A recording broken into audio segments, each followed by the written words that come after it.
Hey guys, how's it going? Today I'm going to be doing a review for you of a new pistol that I got probably the last couple weeks ago. I've been meaning to do a review on this for a while, but unfortunately I just didn't have the time to do a long in-depth review. Usually these can be anywhere from 10, 15 to even 20 minutes if I really go in depth, but today it's going to be a review of the KJ Works. This is the P226 model. So this one's going to be the dual power gas and CO2 magazine. So I'm just kind of looking at the box you're going to be getting. So I'll kind of show you this a little bit better. So the box, always with KJW, it's always nice. It kind of reminds me of like the boxes you get your iPhones in. It's really good quality. The packaging definitely appearance-wise, very nice. I'm not going to really go too much into the box, but this is going to be essentially what it's going to look like. It's going to be the KP01-E2, I guess. That's probably the model name of it. I don't know exactly. But right now, we'll go ahead and take a look inside the box and see what you'll get with your P226. So let me get that moved out of the way. So first thing you're going to get is the manual for one of these. So the basic, pretty much basic operations. You're going to get the blown up graphs of all the parts in the gun, so if you ever have to take it apart, and the little pictures with, careful not to shoot at anybody and so on, and then how to actually use the pistol. So that's the manual. Then you get their nice little brochures, I guess, for KJ Works with all of their products. So again, this manual that they send to you is very good quality, printed on very good quality paper, used very good quality ink. Definitely impressive. I like it. Definitely shows you really nice detailed pictures of their lineup, so definitely cool. That comes with it as well. And then we get to the whole reason of the review, the pistol itself. So I'm going to go ahead and just kind of show you what comes in the box as well. So you get your little box of the KJ Works BBs, so it's probably 100 of these in here. I mean, I like how they're packaged up. I don't think they're that bad, but usually people say don't use the BBs that the gun comes with, but, I haven't used them. They're just there. Then you also get a little jam rod, speed loader. So how that works is, let me get this magazine, for example. So you place this top part right over the top, put in the tube, fill the BBs up, and then jam it in. Good to go. It's very effective, in my opinion. Works cool, and a nice little feature to have with the gun. And then you get your little Allen key here. You get a big one and a small one. This one's just probably adjustment for the gun with either the sights or the hop-up. And the big one's going to be for the CO2 magazine that also comes with this gun. So this is 2-in-1, which is cool. You don't have to buy the spare magazine for CO2. It comes with it, which is definitely awesome. This is the first time I had a gun that came with two different types of magazines all at once. So this is the CO2, the big Allen key, and then you put the CO2 inside. And yep, it's pretty much just as basic as that. The bottom is just a regular slip-on, no screws to take apart. It's just a little pin on the top to press in, and then it clicks back in. So nice little feature with the gun. And then you have the gun itself. So I'm going to go ahead and just get into the review of this now. I'm going to move all this stuff out of the way, and then we're going to go ahead and do some reviewing. Alrighty guys, getting into the bare bones of this pistol.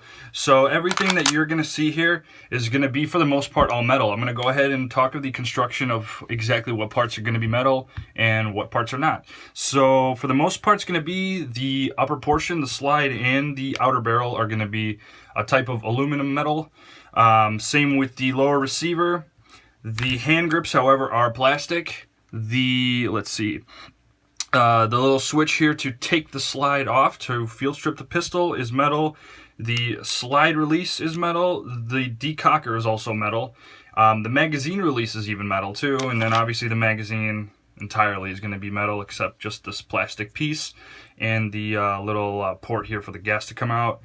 The hammer and the trigger are also going to be metal. For those parts, I feel like they have to be, obviously. And then interior in here, obviously the nozzle, it's going to be the plastic nozzle. I'll get into that coming up. But in terms of metal construction, pretty much this whole pistol is going to be metal. You do get obviously the plastic orange ring on there, which I did in fact take off. I take it off for collector's purpose. I don't take these outside, so please heed the warning that you get on the box. Do not remove these if you do take these outside anywhere. Even if it has the orange ring, I'd recommend not to take it outside, just a safety precaution.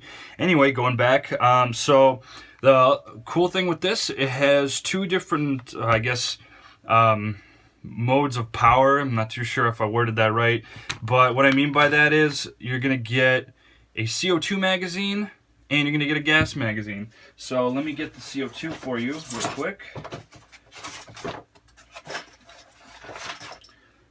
And then the CO2 right here. So cool thing is you get two of these coming in with the pistol. So with these, they're gonna hold pretty much the absolute same amount of BBs. It's gonna be about 26 to 27 rounds in each magazine. Obviously with this one, it's going to be the green gas one. With green gas, it's going to be, in my opinion, more efficient.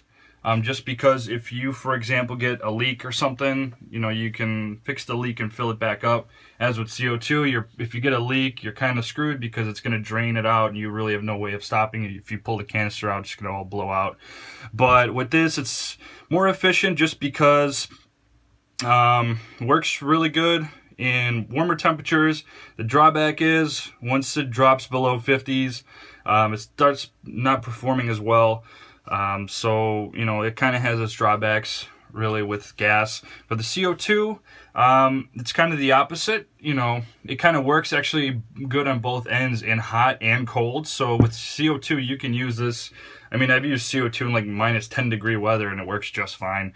You know, obviously with these, the faster you shoot it, the faster they pretty much condense up and freeze. Usually with the green gas, it tends to do that a little bit more if it's a little bit colder out and you, for example, just shoot nonstop, you know, no break in between, you know, it'll condense up and freeze really quick. CO2, it kind of doesn't have that problem as much. You can really keep going before it really dry ice freezes the whole thing, but you know, you really need like a full auto one of these to do anything like that. But that's nothing to be concerned about with this.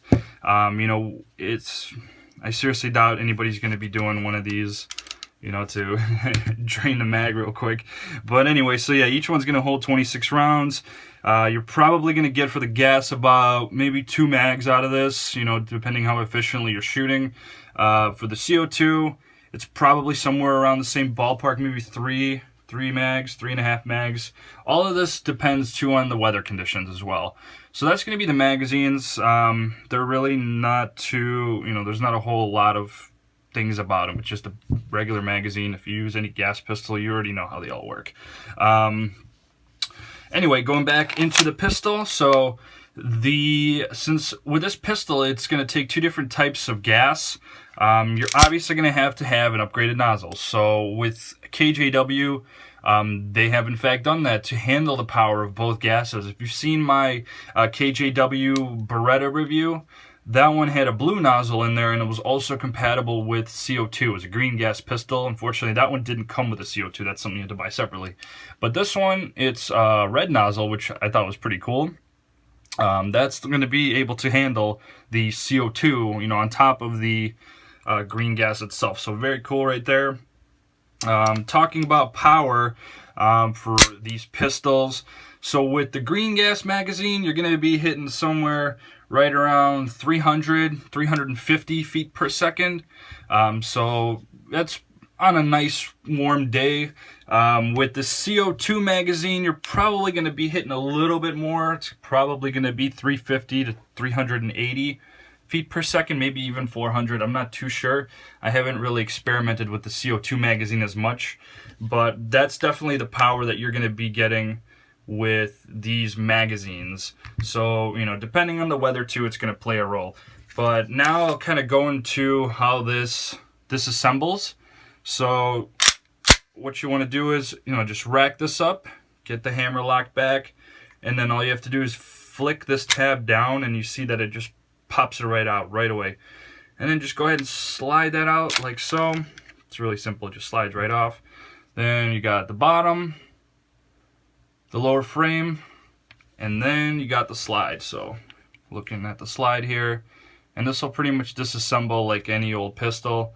So all you have to do is just pull this little piece out. I'm not going to do it right now, but you just pull it out, that comes out, and then the outer barrel comes out and you're good to go. So that's how I had to remove this orange tip, just to prevent any damage. I removed everything, vice grip crushed them out of there, and that's done.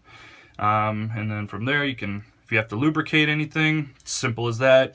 Same thing goes to putting it back, just align the rails together and then just slowly rack that back on there, and then you're good to go. Okay, well, only thing with this, it's another problem I'm having again, because with these pistols, when you field strip them, they really don't like to sit in the grooves for some reason. You have to fuss with it for a bit. I've lately had this problem trying to get this thing on. See, it won't go on all the way, so I'm not gonna really, I'm just gonna keep going with my review with this thing field stripped, just because I don't want to spend the extra half hour it took me last time to get this thing on. That's, I think, a defective problem in this design.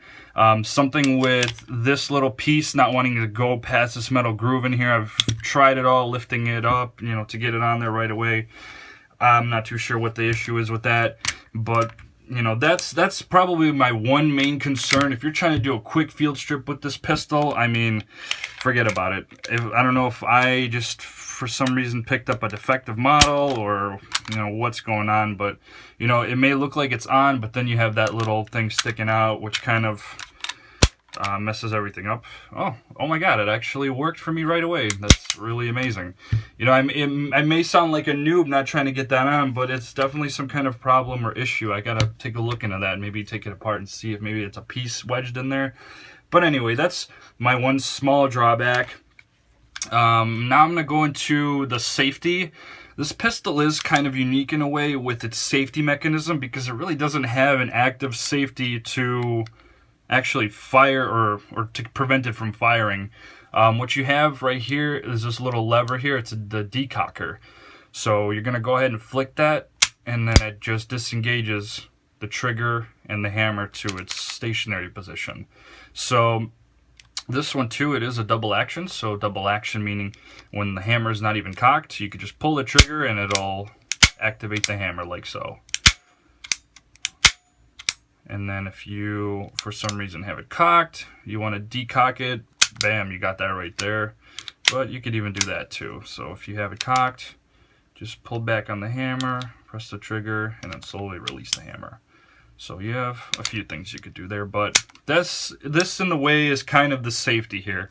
And then this one right here is the slide catch. So it's kind of odd for me to get used to this at first. I haven't had a P226 in years, so I forgot completely where this is and where this is. So every time I try to release the slide, it'd be like, boop, right there. And then I'm like, nope, that's not it, it's up here. So that's, if you don't really play with the P226 too much, you might maybe run into something like that. I know I have. But going into now, the next thing with this pistol is going to be the sights.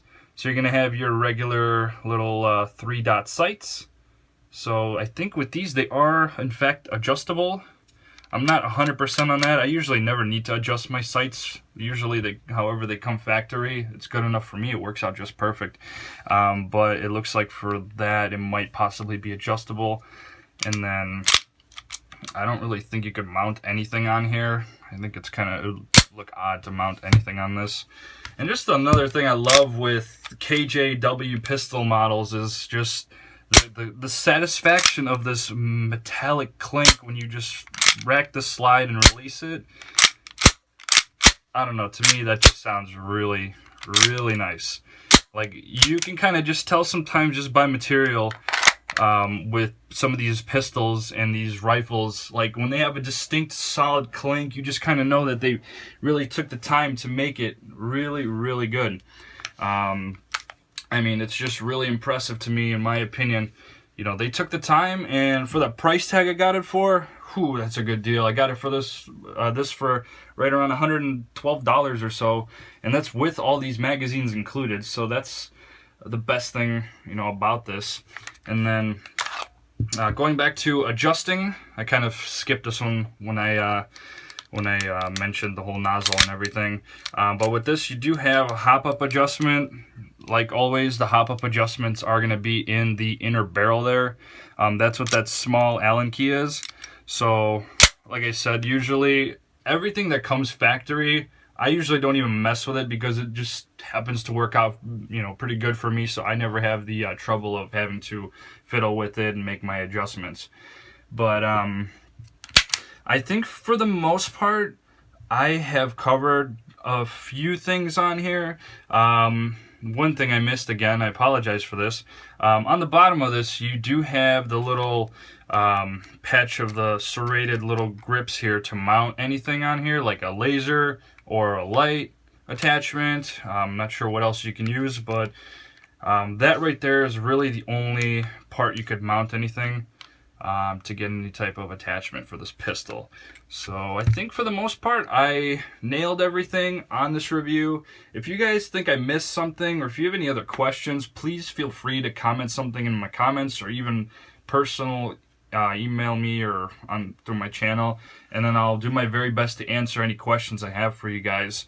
If you guys are also interested in any other airsoft content that's related to my channel, I do have a Twitter and Instagram account that I linked in the comments, or I'm sorry, not in the comments, in my little bio below. So definitely check it out if you guys want to see just more cool pictures of my collection. You know, that's definitely somewhere I'd recommend going just to take a look at that, of just all my airsoft stuff. So if you haven't already, definitely take a look, you know, and then just leave a follow, leave a like on this video as well, and subscribe if you do like more content. Definitely take a look at more of my videos that I have posted.